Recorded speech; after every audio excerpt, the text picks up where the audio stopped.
Hello, everyone. Hello, Ashes Nation. Welcome to the Jankyard. I'm your host, The Treatment, and we are doing episode 3 of Schmo2Pro, where I am your Schmo, and we have our local resident, Mr. Miyagi of Ashes, Mr. Carl Diaz. I'm going to pop you over.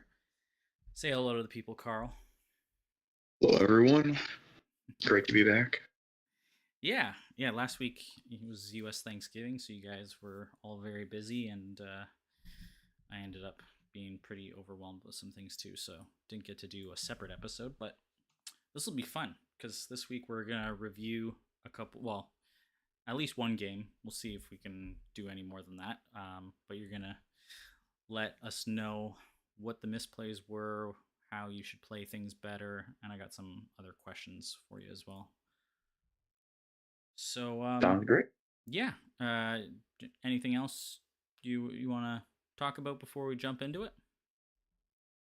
We Being do have that month, so if people want to sign up for that, that'll be awesome. Yeah, the monthly tournament. Um, There's two of them. there is. So there's one that's aimed at new players, and then there's one that's aimed at, well, everyone. Basically, it's a monthly tournament that's just going to be a single elimination. One deck, it'll be closed the entire time and just run through it. The idea is to get more decks and tournament winning lists and get more data while also not burning people out because it's single elimination. So it might be a chance you only play one game the month. Yeah, no, that's really cool, and it'll just be a nice way to get regular competitive games and just get some reps as well. Oh, for sure. And I guess since I don't even remember, I guess since the last time we filmed, you also won the collection, which is kind of a big deal. Oh, right. Yeah. I guess it's been longer than I thought since we last did this. But yeah, that was pretty cool. And yeah, I watched that video back. Maybe one day we go over that one together because there was a few plays that I thought were interesting and a few misplays on both mine and Brian's part that would be interesting to go over. But yeah, that was a pretty cool event. It was pretty honorable to win. Yeah, no, I'd love to go over that. Pick your brain on that game because it.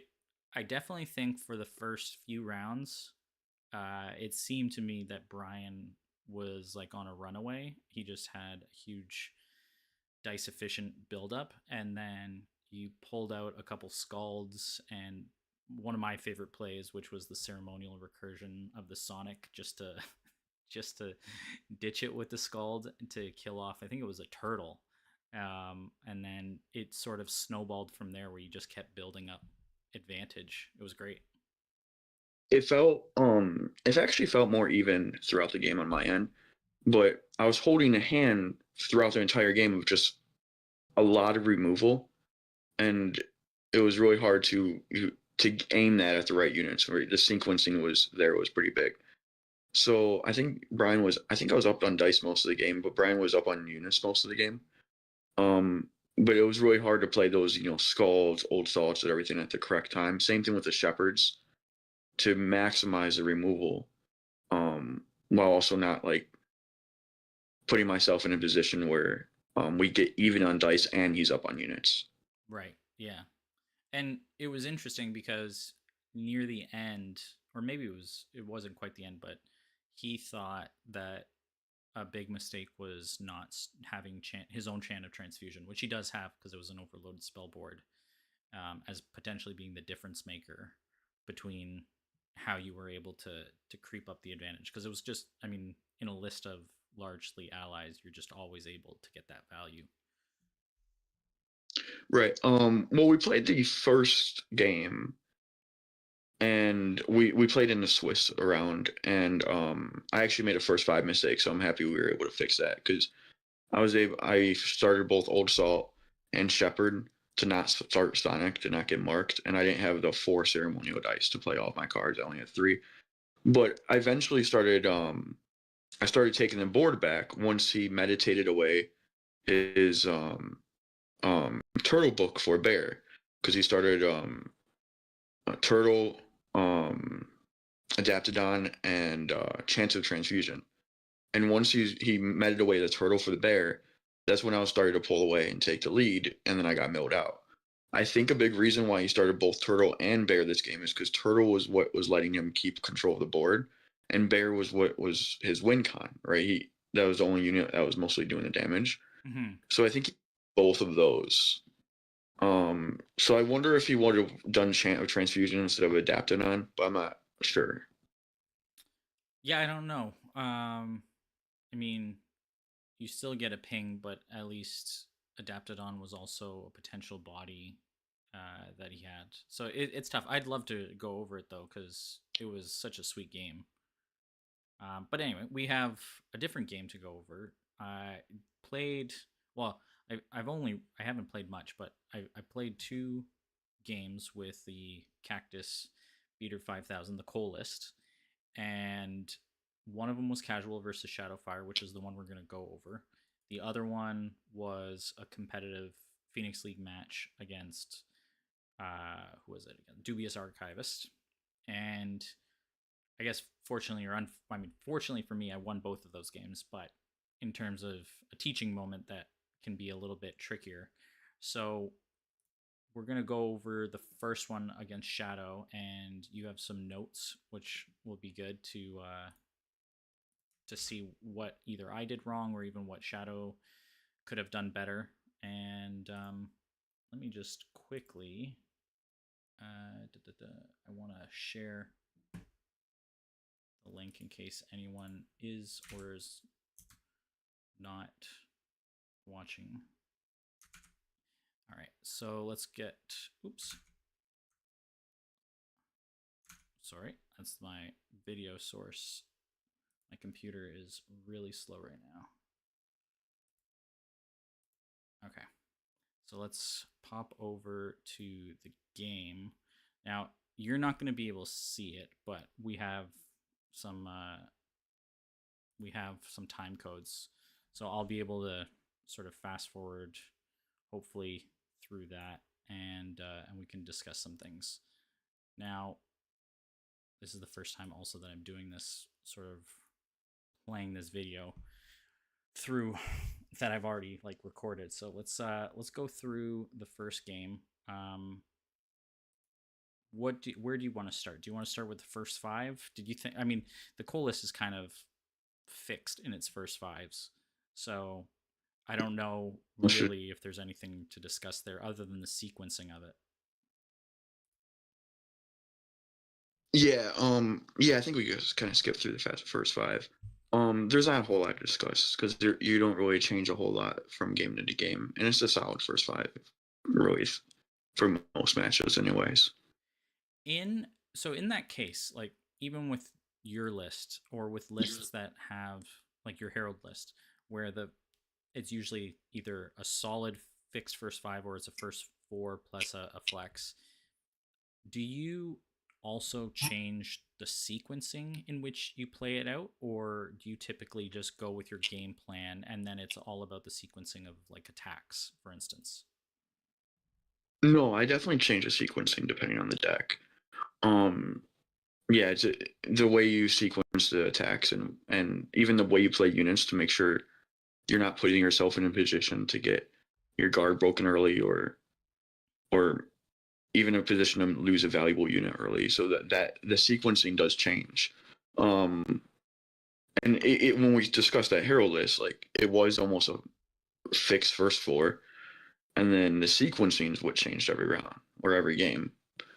So yeah, the sequencing does matter more so than, I mean, not more so, but even with a consistent first five, the sequencing can change. Right. Okay. So we'll skip through. We're just like in terms of the current minute market. We're only 2 minutes in.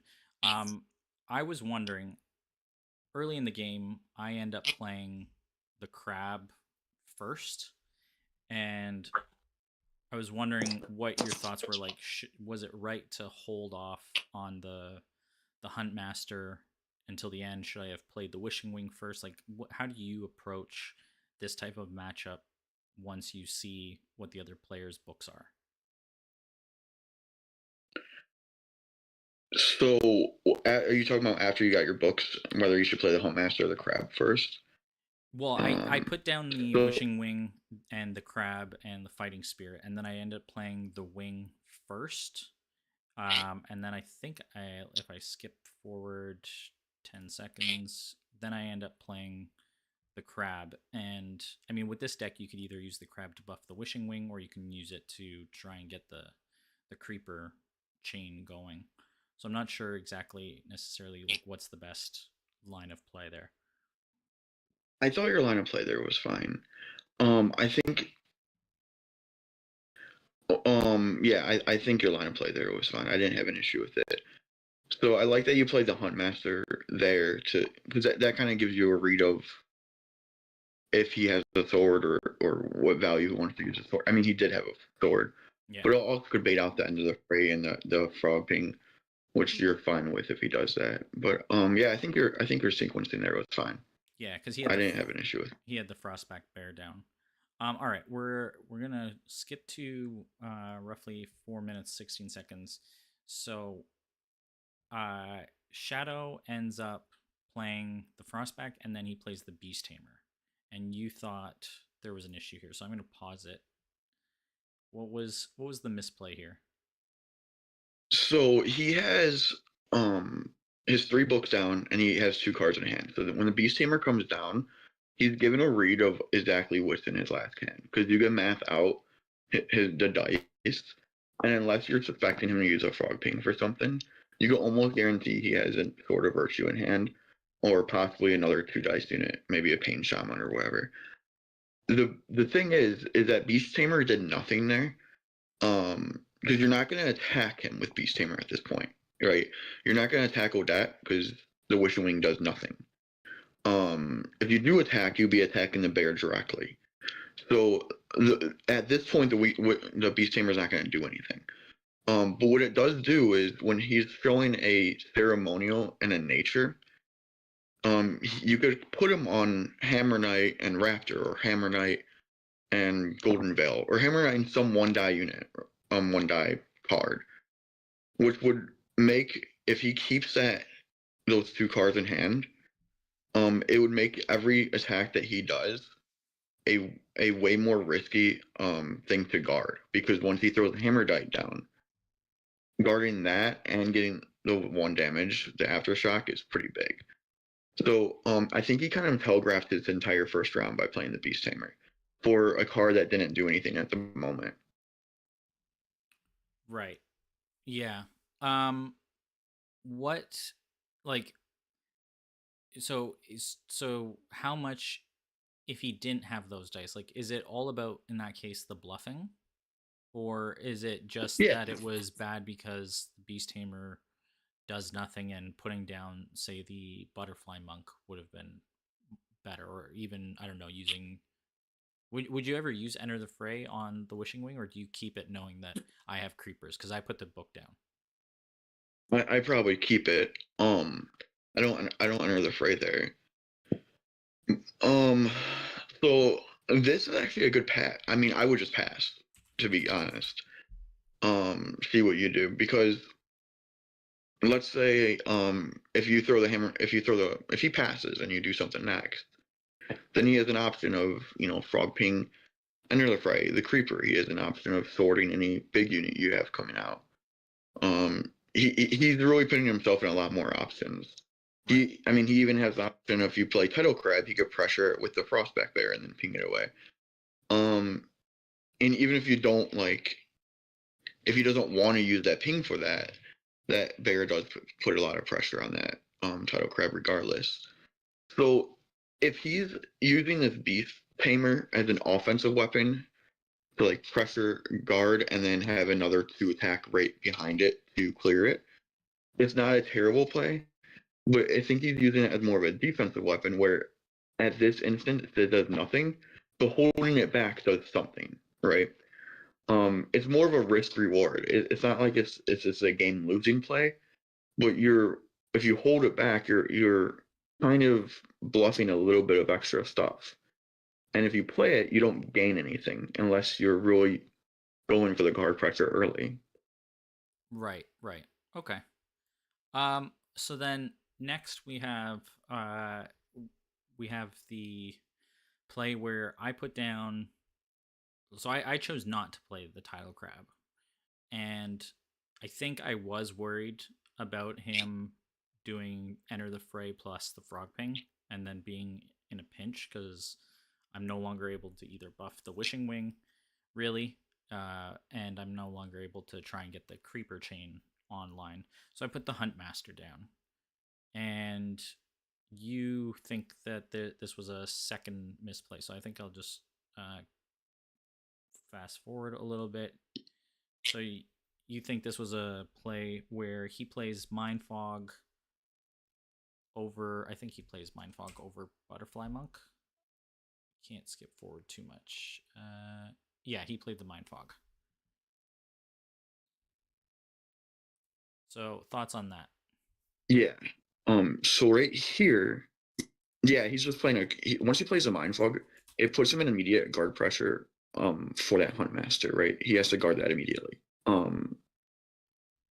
If you put butterfly monk out, he doesn't, right? He doesn't have to guard it immediately. And again, even if he passes here, like he loses nothing because that panther spirit fades. He's up on units, and you can't really attack anything with the panther spirit. I mean, you could attack the bear and kind of use 2 attacks on bear, but then if you use 2 attacks on bear, then he's almost gaining an extra guard, and that bear has done a lot of work for him. So when he plays the mind fog, it guarantees that his guard is broken. And then when the butterfly monk comes out, it does almost nothing because you could pressure it with a 1 attack unit. Um, I thought that was a pretty big misplay there because it broke his guard immediately. Right. Yeah. Okay. Uh, and so then was just move a little bit forward. So then he does play the butterfly monk. I don't remember what I did. Uh, oh, I swung right. You That's what I attack did. Yeah, into I the so I mind. did pressure the mind fog owl as expected. Yeah.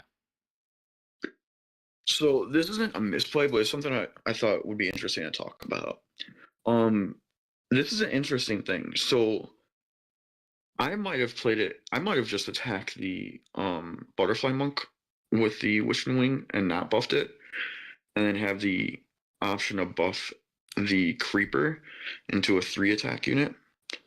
But I think what you did here was pretty smart because you put him in a situation where he has to either guard with the butterfly monk and counter, giving you slash fodder, or he loses his mind fog out. Um, I think this is a smart play. Yeah, here I was thinking that I needed at least one card to slash the Frostback Bear or the Beast Tamer away, because otherwise it was going to be very hard to get through the tame. Um, but yeah, so that was I'm glad that that worked out because once his guard was down, Butterfly was the only thing there that could do that. So let's skip forward again. You wanted to talk about uh, let's see, let's go forward to about 10 minutes. By the way, I should mention just while we're doing this, because I'm not sure if anyone's actually seen the game, but I've uploaded all of these games to Ashes Reborn Central, which is a new YouTube channel, and I'm lovingly calling it The Arc. So anyone who wants to, be a community member and uploader, you can just reach out to me on Discord, and then my goal would be that more than just myself can record games, and we can get like a vault of a bunch of games, whether it's casual, whether it's competitive, and that way it's just all there for either people to watch and review and have it there for posterity's sake. So I've uploaded this game, I've uploaded the other game that we might not get to against Dubious, and I've uploaded four, 3 out of 4 collection games. And well, we won't talk about it today, but I'm going to actually put up our game, that one critical round, top of round, as a puzzle of the day, because there's sort of a clear answer there in terms of how I could have won. All right, so now you you wanted to talk about him swinging into the Hunt Master. I think he Well, he swung at swings your with Phoenix Gorn. Yeah, sorry, he swings with the Phoenix sorry, he swings at the Phoenix Born with Frostback and Mind Fog, and I chose to block with the Huntmaster. I blocked the bear. Yeah, so I think this is an okay block. It's not something I would have done, but this is I didn't mark this as a misplay, but more of a talking point. Um, you're losing some value because the title crab now has nothing to unburden onto other than like fighting spirit, like targets. Like the Panther Spirit would buff up the fighting spirit and whatnot. So when you block with the Hunt Master, you lose a lot of value there. Because I think later on you eventually take out the bear with one of the units. Like you attack the bear with something, or I think you might have slashed it. But um, that bear, this Hunt Master can buff a creep or even buff the title crab and attack something. And then the Hunt Master itself can take out the Mind Fog. If you're trying to save some life, there's another play later in the round where a better block came up and you didn't take it. And I don't think that was I think that was fine not taking that block as well. But you, and we'll talk about it when we get to it. The other block saved you a same amount of lives as this one would have, and you lost some upside of like having more value of the Hunt Master. Yeah, I ended up so my thought again, like I said, I wanted the card to slash and kill off the bear because the bear is the one thing I thought where he would have actually been doing damage to me. I doubted that he'd be using the tamer throughout the rest of the game to really pressure damage. And it also is what enables the Mind Fog Owl. So once I blocked, then I slashed immediately afterwards, and then I played the Tidal Crab. And this is where he has two nature class up, but he doesn't have any frogs. So now knowing that he was going to play Sword of Virtue, but um, I think this is where another misplay is going to be coming up. I just got to see our little cheat sheet as to what uh, what you thought. Yeah. So, and I know Fred was watching this game at the same time, and I think he had the same comment. So I'm going to try and skip ahead a little bit because I play the creeper. I so this was where I put a token on the creeper, and really it was I wanted to start building up fighting spirit. Was that a waste? Like, was that a Yeah, good idea, or should I just wait until I might have the opportunity to put both tokens on? I don't think you would have that opportunity. And saving it for next round really loses value out of the crab to attack for the current round. So I don't think that's a waste. Okay. It, I might have put it on the Hunt Master where you get the guide later on if you want it, but it's probably gonna die anyway, so it does the same thing. But I don't see an issue with doing that because you're gonna get the fighting spirit charge up, and that makes sense. Okay. So, yeah. So we're gonna just skip. So he swings. This is I probably the moment when you mentioned that I could have blocked with the Hunt Master, I guess instead, or I could have blocked with the Tidal Crab. Well, what I was looking at is like your evaluation of. I was thinking you were trying to save life, right? Where earlier you blocked the bear to save 2 life. Because later on you could have attacked into the like right after that swing, you could have attacked into the bear with the Hunt Master if you wanted to, and then slash it away. You would have kept your Hunt Master going into the next round because it wouldn't have 2 damage on it. I think you keep it in the next round anyways. I keep it because Um, he doesn't frog ping it. He uses the Sword of Virtue on the Beast Tamer. right. So I think you got like that's a misplay, canceling a misplay in a way. Yeah. Um, but even if you don't want to attack it that way, you can use guide like title crab to go in and you know throw in extra status tokens. Hunt Master, you could use guide and throw in more damage. So my evaluation was thinking that you were trying to save life, which made sense. But then this attack here would have saved an equal amount of life, and the blocking this would have been less less risk, right?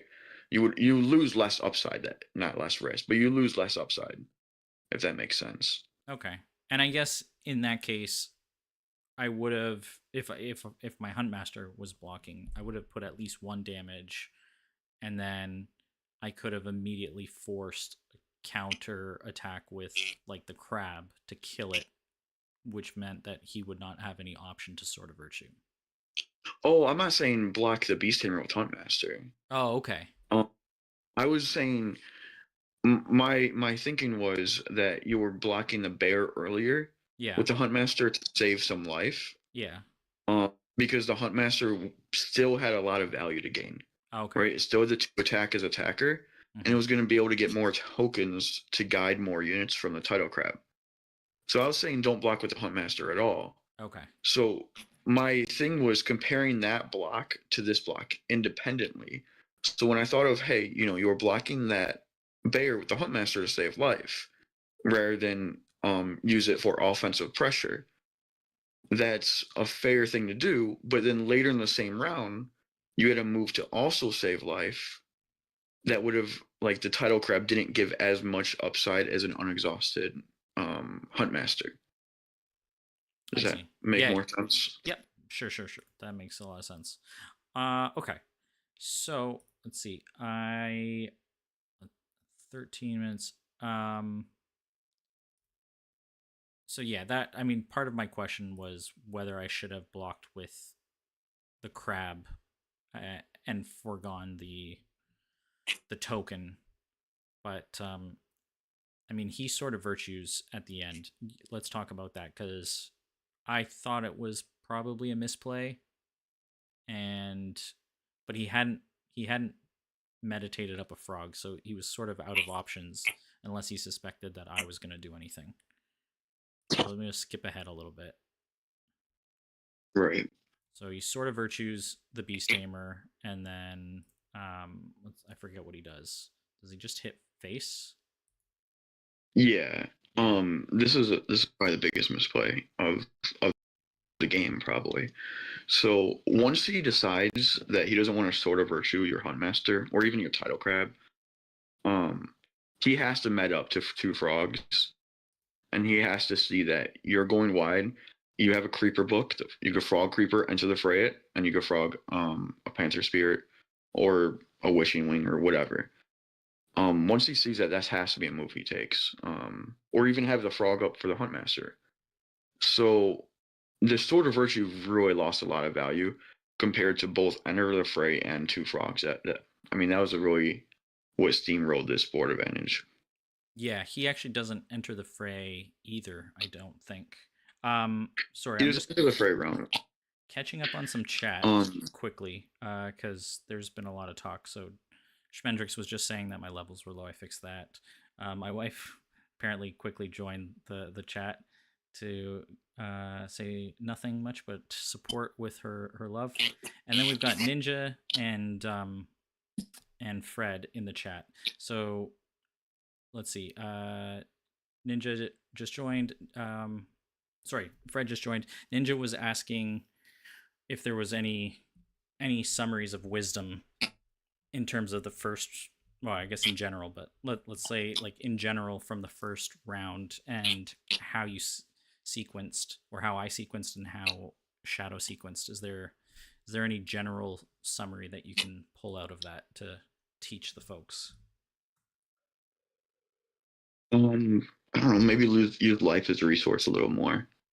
That's probably a big thing because I mean, you could have been throwing up more offensive pressure if you use your life as a resource. Shadow could have entered the fray Huntmaster even after that misplays. He would have took 2 damage, but he would have been down a unit. Um, and really think about guard pressure because Shadow had 2 plays where it both like took him away from having guard pressure by not bluffing a Hammer Knight and then put him in some severe guard pressure by playing the Mind Frog at the time he did. Right. Okay. Do you like if you're playing if you were playing the coal deck and you're at 9 life to 15, I don't know, I start to get nervous when it's not exactly half life, but when I'm down by that much. um how do you measure if you're in an okay position? Um, I mean, I'm feeling okay right now because you're pretty far up on board, unless he has some crazy burn in his hand. But the first few actions will let you know, right? Yeah, I mean, I don't have an issue with the life at this point. Okay. And even if you like, if you measure that you're not in an okay position, like, I mean, what are you gonna do? I mean, Like, if yeah, you you got to keep playing. But right, if you have a bunch of burn, like what you if you're thinking you're gonna get burned out, um, like what you're doing right now is fine. Like you're throwing up, um, you're getting some control, you're getting your creeper engine going. If you're thinking you're gonna burn out with the hand you have, you could go in, you could try to get a explosive growth wishing wings going with an accelerate and really race it. Because if he's gonna throw a molten at you and a molten at you and a sympathy pain at you, you can start trying to race that a little bit. yeah, But okay. I think That actually, because that comes to my next question. So I had top of round, and I'll skip ahead to. I don't remember what I played, so I'll just skip ahead. But my question was, I had explosive growth in the hand. I played a crab. Should I have just explosive growth and like get the thorns out there? no, No. that puts you down on dice. No, if you want to spend resources to take out your seed, like you should be fine with that because you're still up on board, right? Because let's say I think he sort of virtues next. He did. He sort of virtued the because I tokened it, so it was that 3 life. He couldn't. Well, but again, I think that was If he potentially a had a, mistake. He could have done enter the fray plus a frog ping. he didn't Uh, have a frog, oh, I guess he meditated. Yeah, it's a little hard to see because you're. I have your head overlaying the the chat log there, but yeah, okay. so I think that's not a bad play by him, but I also don't think you're upset about that, right? Because you're still even on dice, and now you're up 2 units. Like, and he's down a virtue. Like, you're totally fine with that.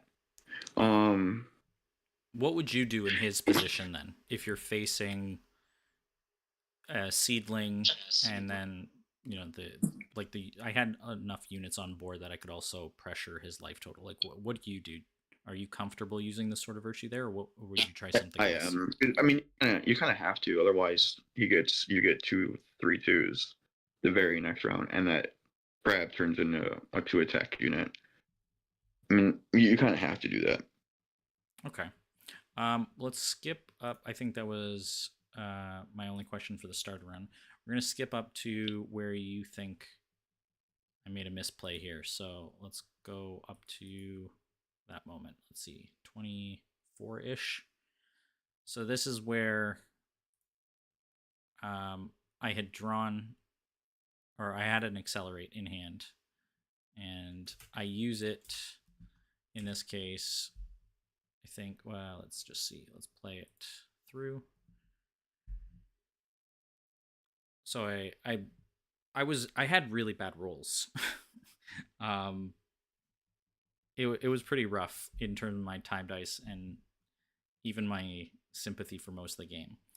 So I use accelerate and then I bring up the time dice and I swing with the crab just at face.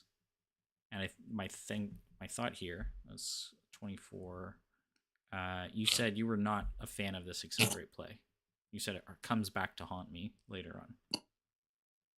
Um, I think it does, right? Because later on in the round, you have a 100 blades play you could have, but you're a die short, if I remember correctly. I don't really like accelerate to draw 1 card and change 2 dice. I'll just meditate off the top. I don't think getting 2 dice is, and like if you're thinking about bad rolls, like this accelerate didn't do a whole lot for you, right? Because you still have 1 card in I mean, you have the same amount of cards in hand. And accelerate could be a slash. You basically spent a die to get a card in deck, right? Because accelerate itself is a card, so I would just meditate the 2 dice. So with this deck in particular, I'm also nervous around losing the Wishing Wing and Creeper focus books. So that's always something I would like in terms of meditating versus if I have accelerate and I can get 2 dice and I'm gonna get some cards to slash. I was like, well, maybe I have a chance of drawing into one of those other books. Is that not something I should really worry about? Oh, value the draw, then I suppose so. Um, I don't think I value the draw at that point because you're so far ahead in units where whatever you have right now can just pressure, and then you want this when you're so far ahead of units, you just really want to push that advantage and stay up on dice as well. And that's what I would be doing is trying to either slow play it, um, trying to read out a burn plan. If he has a burn plan, that kind of changes plans. But you want to slow play it, try to get him to spend some stuff, trade your units for his units, and you're going to be up on dice so far ahead at the end of the round. But just by doing that, I think spending a die really does give up some of that value that you're up on units, because now you're 3 dice down, you're up 2 units, but you were, I mean, three. The difference between being a die down and not a die is pretty big there. Right. Um, I get And the value of the draw, and if you're fearing burn, that makes some sense. I suppose I don't feel I'm not fearing burn here. I'm kind of reading that he doesn't have a lot of burn, and he's using kind of a bypass plan. That's my read on the deck. But if that reads off and he has a lot of burn, then that's a risk I'll be taking. I'm pretty sure it's my deck that he was playing, and it does have the full burn suite. I think I'd have to pull it up, but I suppose that is something that you should be risking. yeah. Draw might have. What about? So I drew 3 100 blades. I had all the blades. I'm pretty sure I don't play any of them all game, or at least not until very late. What are your thoughts on using it? Like, I really wanted to try and hold it out for better value against either the Mind Fog or, even the Butterfly Monk. But would you ever use it on just something like the Tamer? Because in this case, it's such an impediment to the rest of my ability to swing. Um. I Oh, swung just at like spending. face, like yeah, because I swung at face, and the tame, like the crab just ends up taking 2 damage and sitting there. But like, just wondering what next, on this next turn, would you have been like, you know what, I'm gonna 100 blades slash the tamer away and just get rid of it. I mean, maybe, probably not. I probably just played the creep in whatever book you have in hand and just continue slow playing it out. Again, depending on the rate of the burn, but probably not. Okay. Um, maybe, but like also like if you're kind of back to accelerate play, if you're fearing burn, the accelerate into explosive growth with fighting spirit is a really big thing that you have going on that can race that if he decides to not put dice towards the board. And I think you also lost that play. Um, but yeah, I don't know if I play a 2 dice spell and just beast tamer possibly, but probably not. Okay. So here, let's see what he does. So he ends up killing off the Huntmaster. And it's a little tricky. This was a play that I know you were mentioning.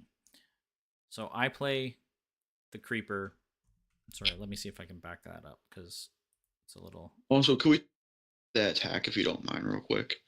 Go back to the attack, Um, like to face. the yeah. So, were you trying to just get 1 damage on the beast tamer? Yeah. So, usually what I recommend, and I think that's fine if you're trying to like bait him into doing it, pretending that you forgot about alert or something. But a big recommendation I have is when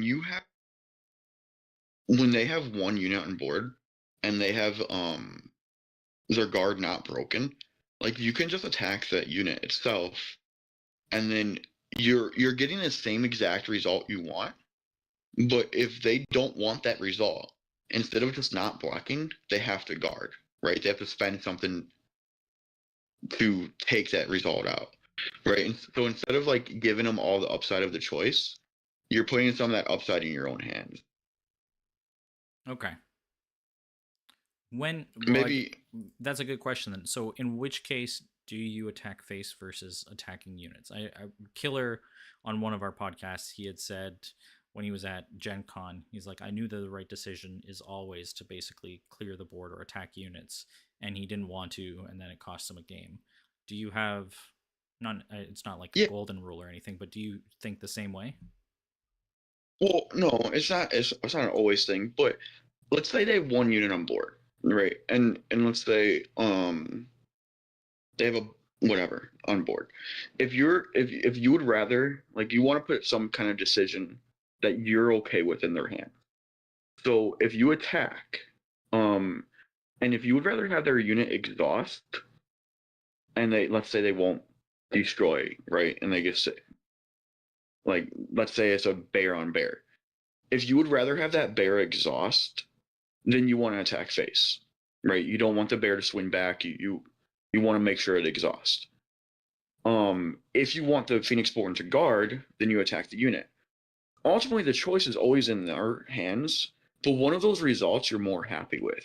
One of the, and in general, one of those results, depending on the position, your opponent's less happy with. So, depending on the board position, like if you have a frog up, you want to attack the bear. Like if you have a bear, because then they're going to either need a guard, and it puts the position in their hands. Now, if you want to exhaust, you attack face. And I mean, it's similar to when you have your own units, right? So if you want one of your units destroyed, you attack face because they have to counter, right? It's thinking of the alternative of the choice. What alternative is better, them exhausting or their guard broken, your unit being destroyed or your unit clogging your board, right? There's always like a plus minus there. And it's kind of the same thing going back, right? So you see a lot of times, when someone attacks, let's say you're on the receiving end of an attack, and it's a bear on bear again. Let's say your opponent wants to attack the bear, and they have a frog up. Then you have a choice, right? Your choice is, do I value my guard, or do I value exhausting their frog die, or do I just want them trade evenly? So let's say you want to exhaust their frog die. You could just not counter, and then you exhaust the die. If you want to guard it and exhaust their unit, you're basically taking 2 damage to exhaust their unit for a guard. Or you can just trade even. So it's really thinking of what alternative are you more happy with, or what alternative puts your opponent in more of a bind. So like here, attacking face does almost nothing, because unless you're trying to really get in their head about, hey, maybe I forgot alert, haha. But their unit's not going to exhaust by blocking. Okay. But if you attack the unit and they don't want the 1 damage on, maybe they're worried about, hey, if I put a unit in play, you're going to 100 blades and then slash my beast tamer. I don't want that to happen. They have to guard. That's kind of where I'm at there. Right. Okay. Okay. So we went back to the attack. Was there anything else on that play that you wanted, and what did you think about me using the title crab to rebuff the Huntmaster? Oh, I thought that was a good play. Okay. So then on his turn, nature powers the Huntmaster and Fester, I think. I can't really skip ahead too much. Yeah, he festers, which was unfortunate, but I think that was a good play. And then on my turn, I put down the creeper, and he immediately follows it up with a frog ping, enter the fray. So was there something you wanted to mention on that one? I think did he frog? Oh, wait, sorry, where were we on the time? Or ice trap, sorry. I apologize. 28 minutes, 32 seconds. Sorry, it was frog ping, ice trap. Yeah, I thought that was fine. Yeah. There was one thing I meant that Fred mentioned that I think someone mentioned in chat, that he could have just ice trapped and then entered the fray, saving I think it was Old Salt and then Ice Trap, not Frog Ping, right? Or No, he play. Oh, let me go back. Sorry, that's a little tricky. So he plays. Sorry, you're right. Old Salt, and then yeah, uh, then Ice Trap on the Seedling. yeah, I thought that was a good play. I just noticed you guys talking in chat later that he could have ice trapped your creeper and then entered afraid on his next turn, but then that puts you in position where you could either fighting spirit or time dice power and then buff it so he can't enter the fray it. And that was my only comment there. I thought that was a good play. Okay, it'd be really nice if we could like just skip through one turn at a time, but that feature in Ashteki isn't gonna come. So let's see. So skip ahead, skip ahead. I end up. Oh, I do. Look at me. I use 100 blades, which then let me ping off the tamer with a slash. And then the old salt now has 2 damage, and he swings it, and I think I block it. Yeah, I end up blocking with the tidal crab. I don't know about that swing, but I Yeah. guess he figures he's gonna lose it to a slash, so you might as well get value, right? Yeah, that's a good swing. Yeah. Sometimes you're forced into those plays. So then he's got a bear down, and I ended up getting a second creeper book, which was really nice for me. And here I wasn't sure. I didn't want to play the creeper right away because he had the frog ping up. So I played the wishing wing just at 0.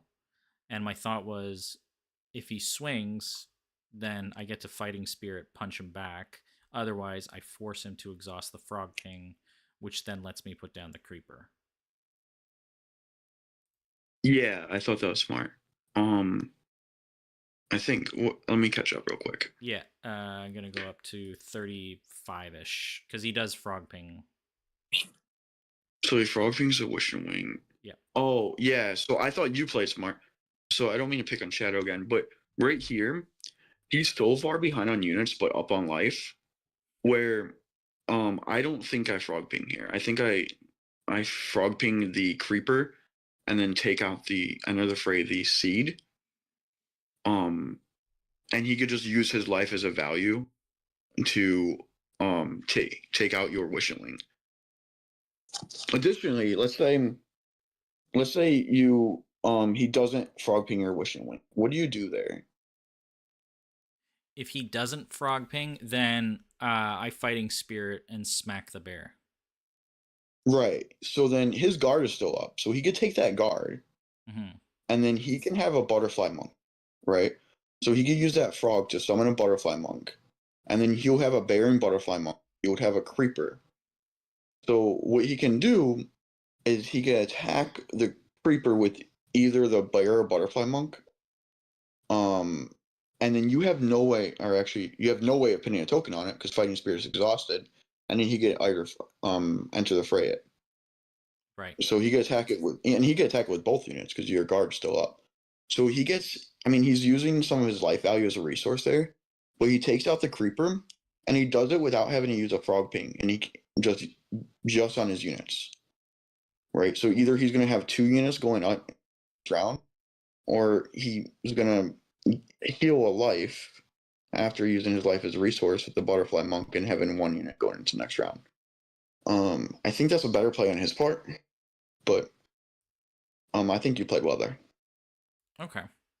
And then so then we'll just sort of skip ahead.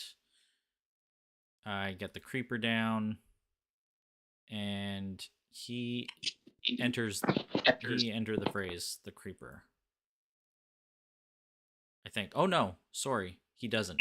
He enter the phrase the tidal crab and leaves the creeper, and I fighting spirit the creeper and swing at the bear to clear the board. I wasn't sure about that enter the fray. I guess he was worried that I would still get a token on the seedling, but I wasn't going top of round, so I'm not really sure about that sequence. No, I take out the creeper there to make sure his bear stays alive. Okay. Or I mean, Is his guard broken? He could just guard the bear too, right? Yeah, yeah, exactly. Both of our guards were still up at that point. Yeah. So I either guard the bear and then yeah, I think that was another misplay. In this case, yeah, Um, it's not going to take 7 to keep the bear alive. right. Because when he's so far behind, and especially with bear being his win con, yeah, I mean you gotta enter the fray that, or even guard it. I mean, I'm fine guarding it because like you're gonna have he's gonna have to find some point to catch up, right? So You're saying as Odette, you would guard a 7 attack creeper just to keep your bear alive? I think I'm okay with that, especially when you're so far behind, right? Because then he's going into the next round behind again, and the bear's the only way he's gonna win. So you gotta think of the way you're gonna win here, right? I think I would end the fray creeper way earlier. But I think I would guard that. Wow, okay, cool. I'm always scared about taking like 7 damage to keep one unit Well, alive, but that's what 6 and 9, and then he's gonna have he's gonna start the next round with a bear versus your crab because he's gonna enter a fray the seedling, mm-hmm. and then he was behind all game, which is really big there. Right, right. Okay. Because I mean, losing faster is the same as losing slow. It just Ooh, takes longer. that's something that somebody's got to clip. Losing faster is the same as losing slow. I like that. Okay. So ultimately, though, I think that like his list is a burn list. So maybe he was just saying that as long as he could draw, or thinking, if he could draw a good burn hand next round, he might be able to survive. But um, let's skip forward to because a bunch of stuff happens. I'll try and skip a little bit, but we're gonna go to 45 minutes, which was the last talking point that you had. I'm just gonna double check if I had. Actually, I had one before there. So I did modify this deck a slight amount. We had talked about it after you had played a game, and asking me about whether you'd add a second explosive growth. I think I also added Ocean's Gift or added Ocean's Gift in lieu. I really like that card in this deck. So let's skip ahead. If I push play. So we're gonna go. I get the wing down. He puts the bear down, and then I Ocean's Gift the Tidal Crab to buff it up to 3, which also let me spin up the dice I needed, which was great, and put a token on the Wishing Wing. Like this card is so good. Yeah, those are back. Yeah, okay. I felt pretty good about that one, but you never I know. thought that was a great deck. Okay, so then he takes it to face. So in this case, he does start using his life, mainly because he has to be worried now about the Wishing Wing going up to 7 damage in a swing. Right. So he's already in a pickle. So we're going to go to 45. 45. Yeah. Okay. So I'll let it play out. So he puts a massive growth down and charm powers the Wishing Wing, which I thought was interesting. Yeah. So I think he's just trying to win. He's throwing some last attempt hopes here, but I think your almost game losing misplay was coming up soon. Okay. Well, here, actually, let's, because there's some quick comments. Fred is saying that Cole is playing a life gambit. And then Ninja was saying, so interesting to hear Carl talk about life as a recourse this way. Explains why he's good at battlefields, heavy wins, but maybe why you're weak to burn wins. And then the rest are just supporting that. So do you, because you've mentioned before that burn is your weakness, I guess. It's more of a deck building choice, I think. Okay. But I think even when you play against Burn, I think I won a Burn game in like top 4 against Killer though. so I did okay. Yeah. But yeah, I mean, I think it's more of a deck building choice. I haven't been deck building around it as much. But I think I still have a winning record against it. I'm very vocal that Burn is still good in the Discord. Because that's what I lose to the most. Right. Yeah. Killer made a misplay on the Void Pulse that game. Um, Yeah, I don't know if it would have mattered. I mean, it might have, but I think I still blocked the vampire. I mean, we could go over that one too, but I think I still blocked vampire bat there here. because because then I get an old salt transfusion it, and he's gonna spend a lot of dice keeping that alive. But we could talk about that one eventually. I think I think we have that game recorded. So here's an open call to anyone in chat. Uh, do your homework. Get us some timestamps of key points in certain games, either the Carl versus Killer Cactus top four game, or well, we could probably end up covering all of the Brian, like the finals versus Brian game. But yeah, we'll get your thoughts on those. So let's I'm get gonna have back. to get a band from my phone because I'm like moving it around constantly. I'm like holding it. So That's next okay. time we do this, I'm definitely gonna put a better video stand. You know how long it took Killer to get a proper mic? And we've been podcasting for a while now. Just over a year, actually. Okay. So let's see. So he plays the massive growth charm powers, which I thought was interesting. And what did you want to talk about? So I think this is where So I accelerate. yeah, I think he guards this, right? Let me just skip forward because it's a little tricky. We do a lot of thinking and talking. Yeah, I fighting spirit into the massive bear, and Okay, what's he uh, accelerate he for? he countered, and then Oh, oh, let me just go back there quickly. Let me just I can't remember if I played so accelerate. Yeah, I this play is a more of accelerate. a thing on. Yeah, so more so on your end than his end is I think you could have lost here. Depending on what he had in hand. I mean, let's assume he has everything he needs to win. So once you accelerate into the bear, he can guard it. Nope, his So he'll guard be was at down. 4. Oh no, Oh, yeah, his no, guard was down. his Okay, guard was that's it. down. Yeah, I think even so he could win here, right? Because he could take this damage, and then do you have a side action? I played accelerate so that I could fighting spirit and then slash the Oh, bear. okay, never mind. Then you're good. Yeah. Never mind. I didn't see his guard down. So yeah, you're fine. This is a good play. My only question was Apologies. whether it was smarter in this case to put down a creeper instead, just as a secondary blocker.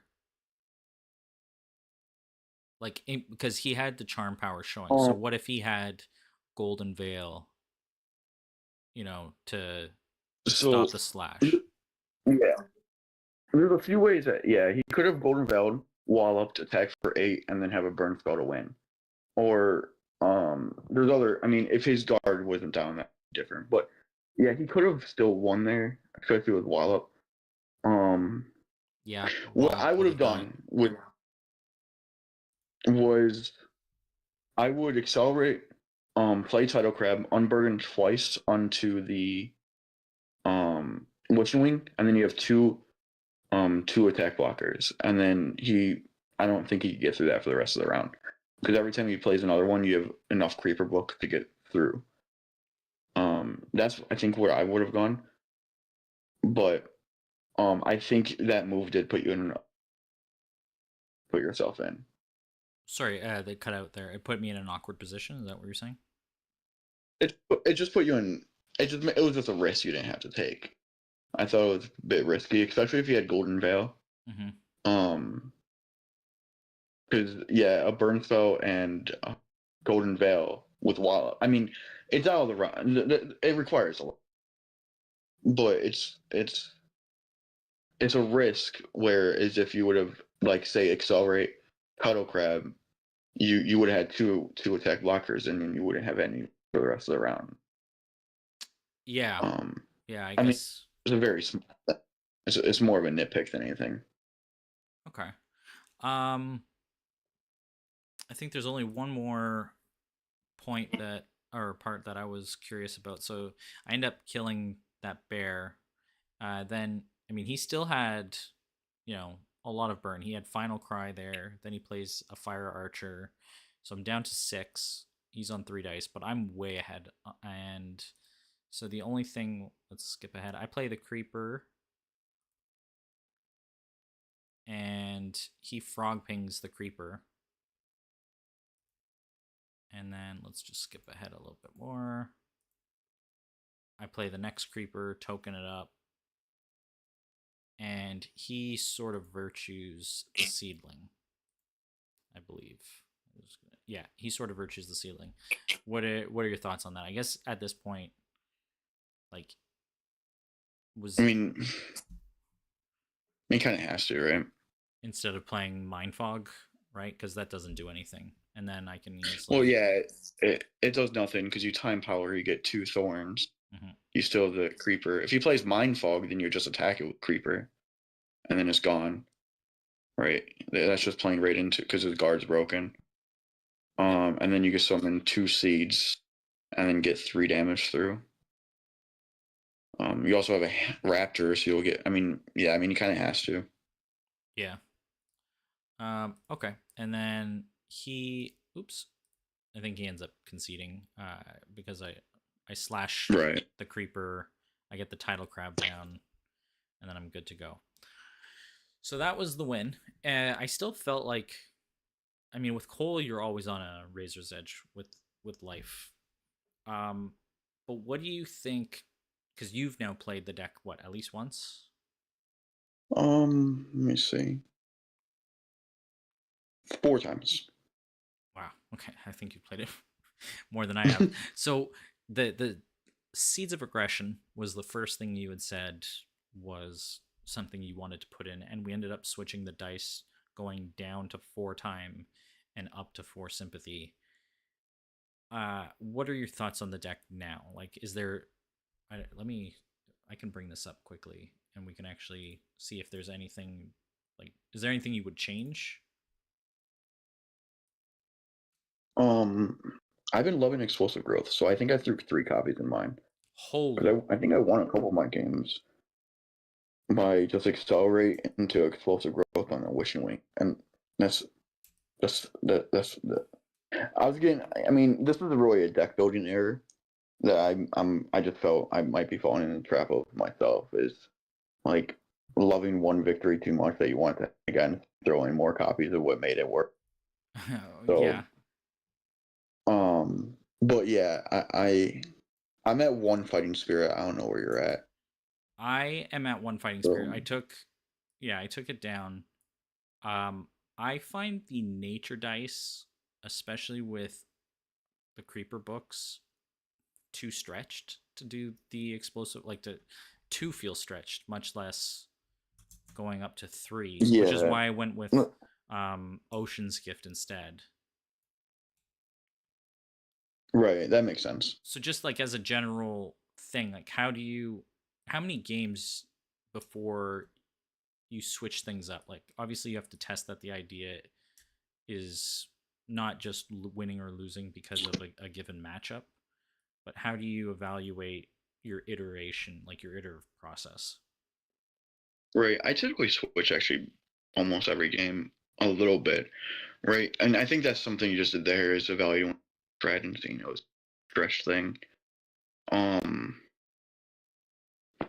and fixing it. So this also might be a deck where I cut standard bear. I don't know if that's going to hold its own weight. Yep. It feels like you're really bored and not really getting that wide swing. So that might help take out some of the time dice and move up the nature a little bit because I think the time dice is I mean we have 4. I think that's pretty high for the I cards we have, but maybe I'm wrong. I don't know. No, yeah, I'm trying to load thing, and I have too many things going on at once that it's definitely overloading my bad little Yeah. laptop. And it's But the free. standard bear, I always find I want to ditch. Like it's just always bad. Yeah. I've never been really a fan of standard bearer, anyways. I don't run it too much. That's one of the cards that Brian's really strong with that I don't really use too much. There's a newer. I don't want to say new player because I've played him a few times now and I've seen him around. EB Fritz, and he plays this crazy Koji deck. It's a rainbow Koji. I think it's got at least two standard bearers in it. Lightbringer, a Time Hopper book, Wolf Pack. It is insane how fast that goes with the standard bears. It goes like on one one game I played with him, he did like a double accelerate turn and was swinging for 16, 17, something like that out of nowhere just because the standard bearers buffed every single unit and it was just crazy swings. But yeah, good times. I might. Pretty cool. Let me. Oh man, probably. Okay. So let's just quickly pop over to the crowd because I know we've got some people staying up late. Is there anything, guys? Fred, Ninja, who else is in here? Shmenny, but he probably went to sleep. Dell, anybody have anything they want to ask Carl in terms of assessing game states? Because we'll cover some more games. That ultimately, I think the best way to learn is through examples. Hopefully this was helpful and I wasn't ranting as much as usual. No. Like I mean, yeah, it was good. It was. Hopefully, I'll come up with a few games we can show where I make a lot of mistakes, like I lose a bad one, or there's plenty of those up already on the arc. The couple collection games that I played, um, and we could always evaluate those. But like I said, open call to anyone if you have a game that you have watched or that you've recorded yourself, and then we could review it and see what the misplays are, why things went wrong. My computer is just crashing. And I know you have to go anyway, so Yeah, so if there's nothing else from chat, I think I'm ready to call it. I appreciate being on again. This was fun. yeah, me too. Let's just see. I'll try to get Oh, better camera, but this was fun. we got one thing from Fred. He says, "How does Carl get into the zone when playing Ashes?" Get into the zone. Yeah. Um, so believe it or not, at this point, I played Ashes for since like 2015, 2016. It's been a while. Whenever it first came out, I started playing. So at this point, I don't want to sound like um too conceited or too braggadocious or whatever it is, but I just played on the background of whatever I'm doing. Well, So that's why I play so many games, because let's say like I'm playing like a turn-based, I don't know, RPG, or I'm watching a football. It's usually background stuff at this point. Um, that is going to make a lot of so people, including myself, feel really bad. I remember so when you played like parent teacher night. yeah, I had parents coming in and out, so I was just parents are nice nowadays, so it's nice to have something in the background. Or like if I'm playing like 2K, I could play like Ash's turns in between. Um, so it's not super zony anymore. More of like, I don't know. It's just like a thing that keeps my brain moving in the background. Okay. One more question from Ninja. How the scack do you pick what deck to bring to a tournament? Yeah, that's a good question because clearly, most of us are not making the right choice.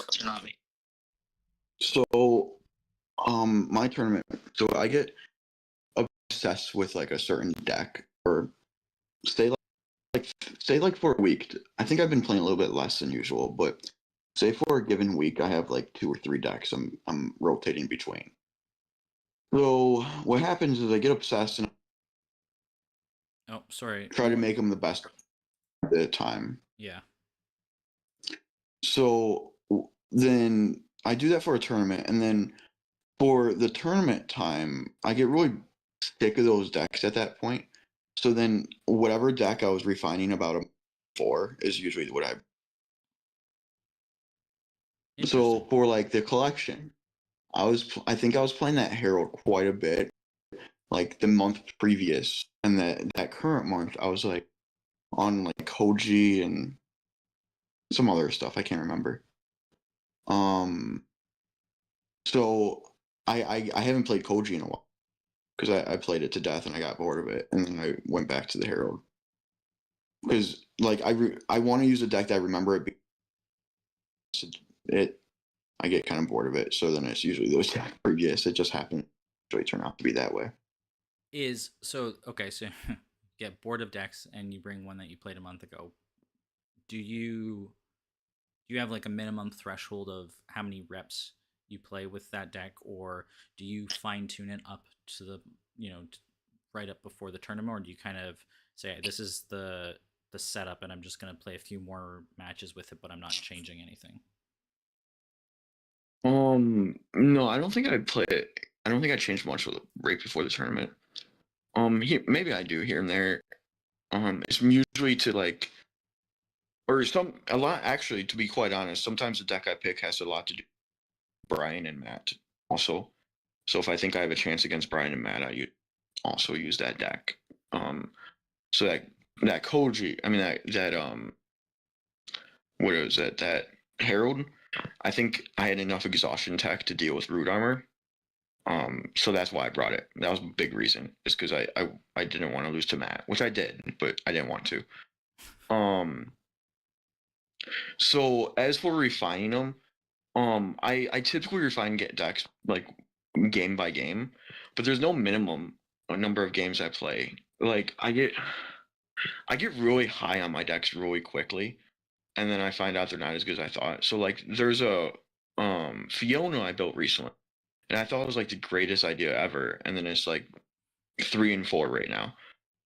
Um, or like when I say like I built this Koji deck that has both Creeper and Fallen. And it works pretty decently, and I thought it was like the best Creeper and Fallen deck I ever made. And I think they're both better like separately. It's just I get really high in my decks initially, so I don't think there's a minimum. Um, So it's not and I like start. 10 games or something. Like I need at least 10 reps with this game. No, Okay. no. Um, yeah, no. All right. So I yeah. Sorry about that. Go ahead. no, that's fine. So okay, so if we learn anything outside of the game replays, it's uh play other games while you're playing Ashes and switch up your deck to the game the deck you played a month before tournament. Yeah, that's just turns out to be my quirks, but I shouldn't have probably said that gameplay other game. That's okay.